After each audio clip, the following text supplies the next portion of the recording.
2022년 9월 19일부터 9월 23일까지 매매 일지입니다. 자, 오늘은 제가 그리고 두 개의 종목을 일주일에 한 번씩 분석을 해드리고 있는데 ST큐브하고 그리고 성일 하이텍 이렇게 두 종목을 보려고 합니다. 성일 하이텍 같은 경우는 신규 상장주죠. 그 전에 일단은 매매 일지를 먼저 말씀을 드리고 그 다음에 하나하나 같이 살펴보도록 하겠습니다. 지수도 말씀드릴 겁니다. 지금 나스닥이 지금 시간이 9월 23일 금요일 10시 50분인데 많이 빠지고 있거든요. 그럼 우리 시장도 월요일날 좀 빠져서 시작을 할 수가 있습니다. 그 부분에 대해서 말씀을 드릴 거예요. 자, 일단은 여기 보시면 9월 19일 날 하고 23일 날 두 번밖에는 매매 내역이 없습니다. 그 전주에는 매매가 매도가 아예 없었어요. 그나마 이번 주에는 이틀 정도는 매도가 됐는데 대화제약, 대화제약은 제가 비중을 좀 실었던 종목입니다. 그렇기 때문에 수익금이 적지는 않고요. 수익금이 좀 적으신 분들은 추가적으로 매수를 못 하신 분들입니다. 그래서 좀 많이 버신 분은 이제 580만원, 1000만원 이상 버신 분도 이렇게 있습니다. 140만원, 140만원 이렇게 1100만원 버신 분 있죠. 43만원, 760만원 이런 식으로 나름대로 대화제약은 잘 팔았다고 생각을 하고 있으나 아직 끝난 종목은 아니라고 저는 생각을 합니다. 왜냐면은 대화제약이 1파 나오고 2파가 나올 수 있어요. 그래서 하락이 멈추는 시점에 봐야 되는데 지금은 지수가 많이 좀 빠졌기 때문에 세력들이 주가를 올릴지 말지를 결정을 하는 와중이라고 보고 있습니다. 대화제약은 자기들이 임상실험 준비하는 것들 그리고 판매를 하려고 하는 그 약이 중국에서 뭐 승인이 났다 그래서 이제 판매 시작이 된다. 그렇게 되면은 우리 한국에서도 또 판매를 할 수 있게 된다. 요 내용이 이렇게 많이 반영이 된 것 같습니다. 제약회사들은 약 하나가 대박을 치게 되면은 엄청난 영업이익과 엄청난 매출액을 가져오게 됩니다. 미국의 여러 가지 제약사들 이번에 코로나 백신도 마찬가지였죠. 백신 만드는 뭐 화이자라든지 모더나라든지 정말 장난 없었거든요. 똑같아요. 그래서 요게 좀 크게 작용을 해서 다행히 시장이 지금 안 좋은데도 불구하고 우리는 현금이 조금 마련되신 분들이 있다. 그래서 이후에는 그 현금을 아직 활용하지 않았습니다. 그리고 9월 23일 오늘 매도된 내역인데 한 명 매도했습니다. 한 명.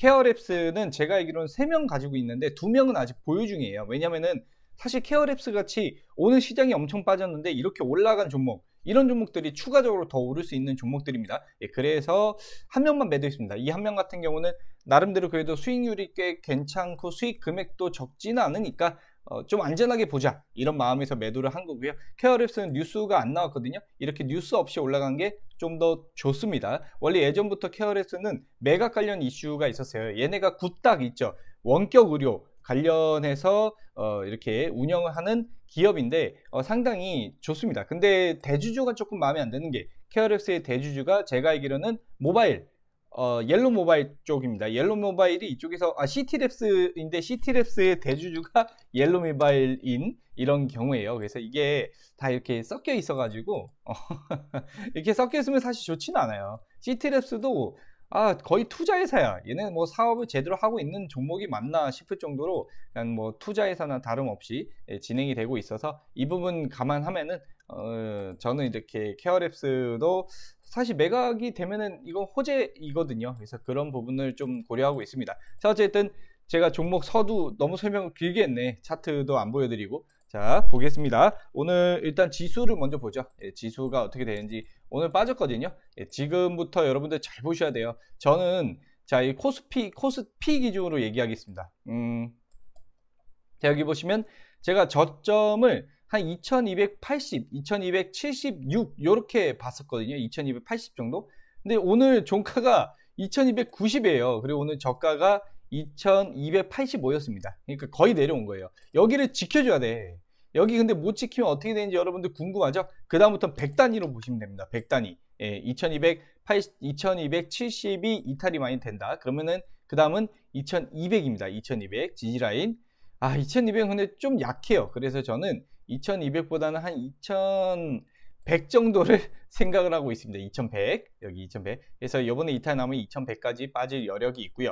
2100이 이탈이 나오면 그 다음은 2000, 그 다음은 1900 이렇게 보는 거예요. 그러면은 정말 마지막까지 내려오는 자리는 어딥니까? 말씀 주실 수 있죠? 그 가격대는 저는 한 1800에서 1750을 보고 있습니다. 왜 그러냐면 거기가 우리 한국 예전에 코스피의 잃어버린 10년 구간이기 때문이에요. 10년 동안 매물이 쌓였다는 얘기는 이 밑으로는 잘 안 내려간다는 얘기겠죠. 여기 하늘 색깔. 그래서 여기까지는 조금 염두에는 두고 있어야 될 겁니다. 근데 이게 여러분들 생각하셔야 되는 게 이게 침체 기간이 있습니다. 이때 2008년도 때 모기지 사태 리먼 브라더스 터졌을 때도 여기서부터 여기까지 한 약 1년 정도 완전 완벽하게 복구하는 데가 1년이 걸렸거든요. 1년 이렇게 고가 대비해서 보면 한 1년보다는 조금 1년 2년 한 2년 정도 걸린 것 같아요. 똑같아요. 여기서도 이제 여기서부터 하락이 나왔잖아요. 2021년도 7월부터 이제 1년 지났잖아요. 앞으로 여기서 1년 정도를 더 가야 되는 거예요.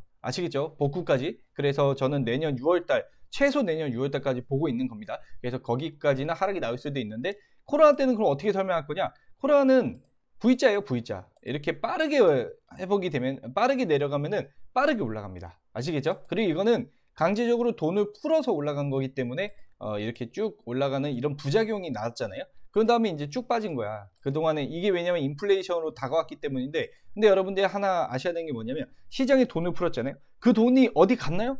안 갔어. 그 돈이 어디로 간 건 아닙니다. 그렇다면은 사람들이 현금으로 지고 있거나 이렇다는 건데 그게 다시 돌아올 수도 있다. 그러면 추후에는 폭발적으로 상승이 나올 수 있겠죠. 그래서 지금은 버텨야 됩니다. 이게 월요일에 제 생각에는 반대매매 물량이 나올 수도 있습니다. 오늘 장 막판에 지수가 오늘 코스 P가 마이너스 1.8로 끝났는데 막판에 이거 반대매매 당할까봐 물량 던진 걸 수도 있어요. 그래서 월요일에 한번 이거는 체크를 해봐야 될 것 같습니다. 자, 제가 100%는 아니지만 그래도 저는 좀 안정적으로 하려고 많이 노력하고 있습니다. 그러니까 혹시나 홀로 대응을 못하겠다 하시는 분들은 연락 주셔도 됩니다. 어차피 무료잖아. 저한테 제가 상담해드리고 하는 건 무료이기 때문에 편하게 말씀 주세요. 자, 그럼 오늘 분석할 종목 첫 번째 성희 하이텍입니다. 원래는 이렇게 신규 상장 종목은 차트 분석에 의미가 없어요. 근데 여러분들이 하나 보셔야 되는 건 뭐냐면, 자, 상장이 됐습니다. 이렇게 우상향을 좀 그리다가 이게 이렇게 가파르게 바뀌었어요. 근데 이 가파르게 올라가던 게 멈췄죠? 멈췄잖아. 이제 가로로 가잖아. 그리고 고점이 낮아졌죠. 이렇게 낮아졌죠? 이거는 조금 위험할 수도 있는 겁니다.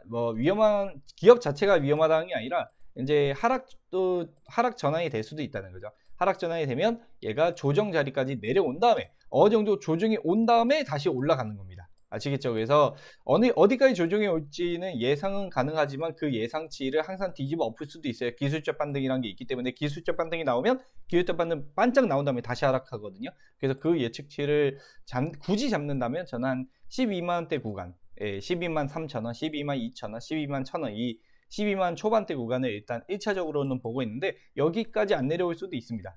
거기까지 안 내려온다는 얘기는 이전 고점을 지켜준다는 얘기인데 그러면 한 13만원 초반 정도 생각을 할 수가 있겠죠. 이거는 기업은 좋아요. 성희 하이텍이 저도 이거 공모주 했던 거거든요. 얘가 자 볼게요. 그 재무도 나름대로 나쁘지 않네. 재무적으로도 나쁘지 않고 여기 보면 코발트, 니켈, 망간, 리튬 이런 것들 이게 뭐죠 여러분? 폐 배터리 원료 확보를 위해서 그러니까 폐 배터리를 가지고 리사이클링을 하는 그게 굉장히 각광받고 있거든요. 탄소 배출 줄여야 될 거 아니야. 그래서 성희 하이텍이 그쪽에 굉장히 부합하는 종목이다 알고 계시면 될 것 같고요. 제가 근데 신규 상장 종목을 잘 안 하는 이유가 뭐냐면 이거 삼성 SDI가 10% 주주로 들어가 있네. 삼성물산, 삼성벤처투자. 야 이거 삼성에서 나왔구나. 이런 것도 있죠. 사모투자 협동조합, 합자회사 이런 것들. 얘네들은 빨리 엑시트를 하려고 할 겁니다. 그래서 이 물량들이 나오는 시기가 있을 수도 있어요.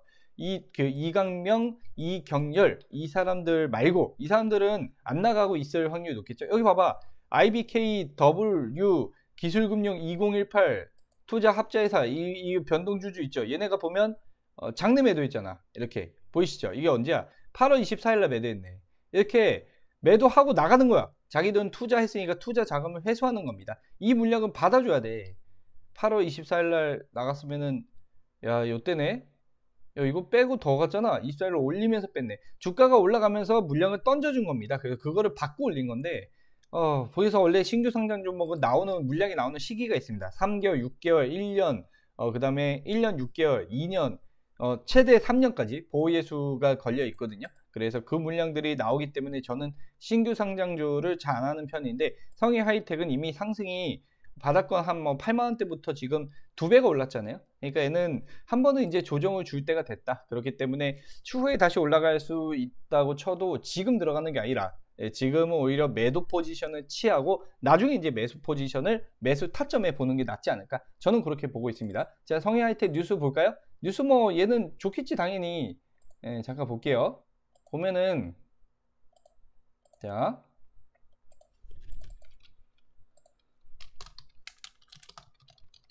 지금 섹터가 좋잖아 성해하이텍은. 근데 다 좋아, 다 좋은데 주가가 쉬었다 가야 되는 시기가 와서 그런 거예요. 2차전지 관련주 무슨 일? 그래서 2차전지 관련 종목들이 다 올랐거든. 그리고 2차전지가 미국의 그 뭐죠? 그거 있잖아요. 갑자기 인플레이션 감축법? 거기에 얘네가 다 엮여 있을 겁니다. 그래서 향후에도 얘네들은 이제 올라갈 여지가 많죠. 폐배터리 대표주자 성해하이텍. 여기서 이건 그리고 삼성이 갖고 있기 때문에 뭐 문제될 게 있겠습니까? 문제될 거 없어. 근데 삼성이 가진 것 중에 자, 무조건 삼성이 가지고 있다고 다 올라가지는 않아요. 예를 들면 오로스 테크놀로지 이런 것들도 지금 이제 많이 하락이 나왔죠. 반도체 관련 종목인데 똑같아요. 상장된 이후에 계속 이제 하락이 나온 거죠. 근데 저는 이런 종목들은 추후에 올라가면 빵빵 뜰 수도 있지 않을까 싶거든요. FST가 대주주인데 FST를 이제 5% 이상 주주에 삼성전자가 들어와 있는 거죠. 그래서 이런 종목들도 이렇게 좀 하락이 나오잖아요. 그러니까 성해하이텍이 무조건 삼성이 이거를 가지고 있다고 해서 무조건 올라간다고 볼 수는 없는 겁니다. 자, 이렇게 정리를 드리고, 자, 두 번째 종목을 넘어가겠습니다. 두 번째는 FST인데 이거 아니네. ST큐브입니다. ST큐브. 요거는 제가 다른 한번 분석을 한 적이 있어요. 근데 사실 저는 FST 별로 안 좋게 봅니다. 왜냐면 자 보세요. 얘가 지금 고가를 쳤잖아요. 이렇게. 이거 물량 털기일 수 있어요. 물량 털기. 이거 보시면 이전 고가 여기 있죠. 여기 부근이잖아 거의.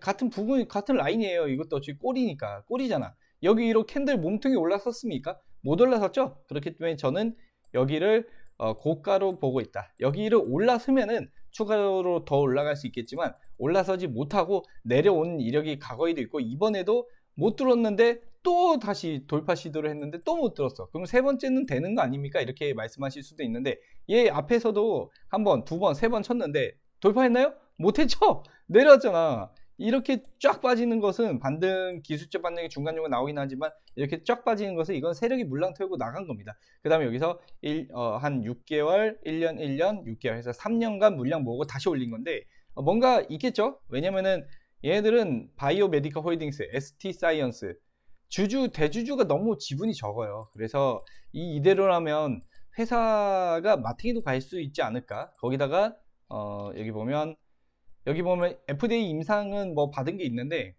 원래는 렌즈나 프린터, LCD 모니터 뭐 이런 거 하는 기업이었는데 바꿨죠. 바이오로. 이렇게 바이오로 바꾼다는 것 자체가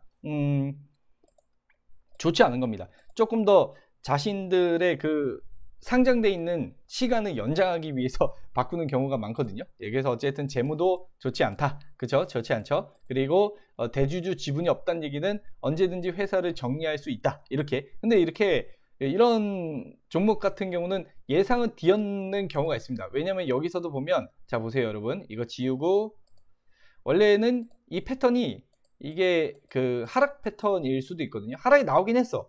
근데 바로 이렇게 올려버렸어. 이게 시가총액이 꽤 커요. 얘네가 1조 원 가까이 되거든요. 1조 원 가까이. 그러니까 물량을 다 못 털었기 때문에 한 번 더 저는 올린 거라고 생각을 합니다. 그래서 이거는 물량을 털는 작업일 수도 있기 때문에 저는 매도를 할 것 같아요. 매도를 하는 게 맞지 않을까? 이렇게 판단하고 있습니다. 물론 뭐 제가 100%가 아니에요. 자, 얘가 뭐 호재가 있는지 한번 볼게요. ST큐브. 뭐 여기 고가까지 올랐다는 얘기는 손해본 사람이 없잖아. 그러면은 여러분들 파는데 아무 문제 없지 않나? 예, 시간에도 딱히 문제는 없고, 예, 뉴스 나온 거 한번 볼게요. 뉴스도 딱히 나온 거는 없고, 자, 여기서도 주가 하락 헤어진 면역 항암제 성공 기대감으로 상승이 나왔다. 여기 이거 볼까요? 혁신 신약 이래가지고, 근데 이게 얘네 아까 임상 1상이라며. 여기 항체 임상 1상 다 1상인데? 2상 이제 돌입할 게 있고, 야 이거 너무 빡세. 명어 항암제 기업이라는데 신라젠도 이게 면역 항암제, 신라젠도 똑같이 항암제였거든요. 근데 결국 마틴이 갔잖아. 파이프라인 확대해서 확보를 해서 이제 거래 재개가 된다고 하지만 글쎄요. 예, 저는 딱히 좋게 안 봅니다. 그래서 여러분들 기회 줄 때 그냥 매도하는 게 낫지 않을까. 왜냐면 제가 만약 관리를 해 드리는 분이 S큐브를 갖고 있다? 그럼 저는 매도하고 다른 기회를 잡을 것 같아요. 예, 일단 저 의견은 그래요. 뭐 더 올라갈 수도 있어요. 근데 제 기준은 맞지 않다는 것을 말씀을 드리는 겁니다. 여러분들이 틀렸다, 내가 맞다, 이게 아니라 저도 틀릴 수 있어요. 예, 어쨌든 제가 맡은 사람은 제가 책임을 져드리기 때문에 어쩔 수 없이 제가 맡은 사람이 ST큐브를 갖고 있다면 저는 일단은 매도를 시킬 것 같습니다. 자, 일단 오늘은 이렇게 해서 두 종목 분석을 했고요. 시장 분석까지 살펴봤는데 앞으로도 힘든 시장이 계속 될 겁니다. 그래서 여러분들 버티는 거를 일단 잘 하셔야 될 것 같고, 못 버티겠다, 정말 너무 힘들다 이러면은 연락 한번 주십시오. 그럼 통화하면 좀 그래도 혼자 끙끙 앓는 것보다 낫지 않겠습니까? 자, 오늘 여기서 정말 마치겠습니다. 시청해주셔서 고맙습니다.